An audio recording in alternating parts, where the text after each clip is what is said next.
Syria now in a state of civil war, according to the head of the UN peacekeeping operations there. This as observers abort an inspection mission after coming under fire when they tried to enter the town of Haifa.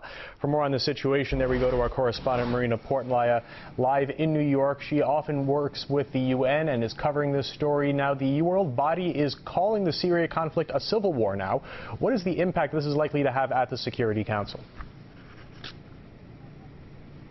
That's right. Actually, Matt, it was the UN peacekeeping chief, Hervé Latsou, who recently made those comments saying that the conflict in Syria is now a civil war. He is the first UN official to have made that type of declaration following the 15 months of violence taking place and escalating in Syria. Now, of course, his words can carry a lot of political weight inside of the Security Council, where the U.S.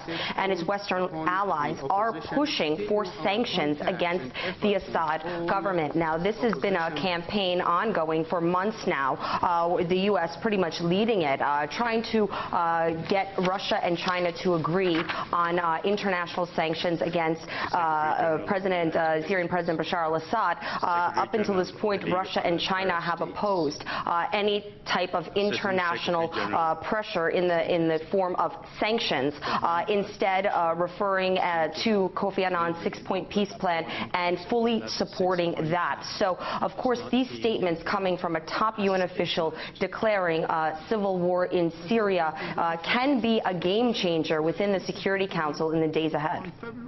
Now, with UN observers repeatedly coming under attack, does this endanger the existence of the mission and with it the future of the peace plan in its entirety? Of course it endangers the mission, because you have to remember that the 90-day mission of 300 unarmed observers in Syria was adopted under the idea that there would be a ceasefire in Syria. If there is no ceasefire, what is there left for the UN observers to be monitoring? And that is something that the UN peacekeeping chief, Mr. Latsou, also stated.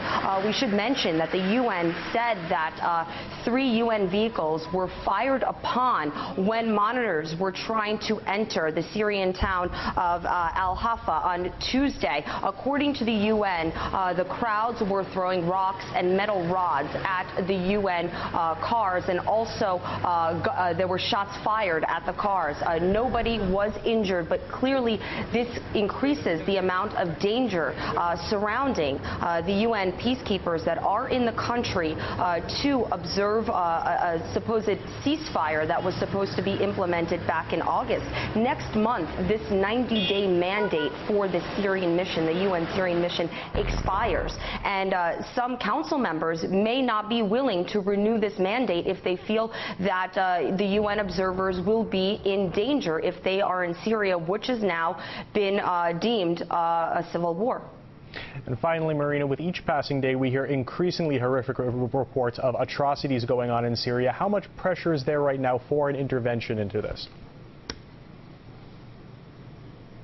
Well, there's been a lot of comments made recently by the U.S. ambassador to the United Nations, Susan Rice, saying that if there cannot be consensus reached within the Security Council in the coming weeks on how to add more pressure on the Syrian government, then some countries will have to consider taking unilateral action outside of the Council, outside of the authority of the Security Council. What that action may be is not clear, but we did hear the French president in recent weeks also saying that military intervention could be an option if nothing changes, if the violence does not recede in any way. And of course, there was another report that came out today by the UN Secretary General Ban Ki-moon listing violence among children in different countries throughout the world. And in that report by the Secretary General, he said that kids in Syria as young as 8 are being used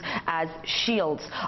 So clearly this paints a darker picture of the circumstance in Syria, and also the attacks taking place against the UN monitors shows arguably that some parts of Syria do not fully trust the UN presence there. So you have a lot of chaos breaking out throughout the country. It's not new, but it is escalating. And of course now the first UN official has declared a civil war in Syria. So of course this is a story that will be developing in the coming days. Absolutely. Thank you very much. RT's Marina Port live for us from New York. Thanks for that update.